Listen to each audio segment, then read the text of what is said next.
First, yung number 10, 1-0. Ipapalik po natin ang tingin mo na ba kasama sa pangalawang pag-quiz.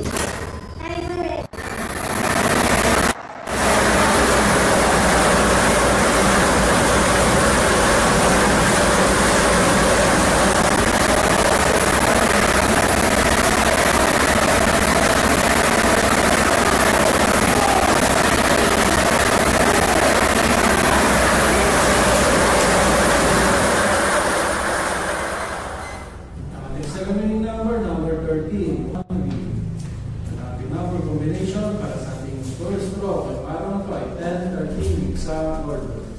Congratulations po sa lahat ng nanalo. Kung si Dr. Rodriguez ay sa PCSO, imulong sa pagtulong. Maraming salamat.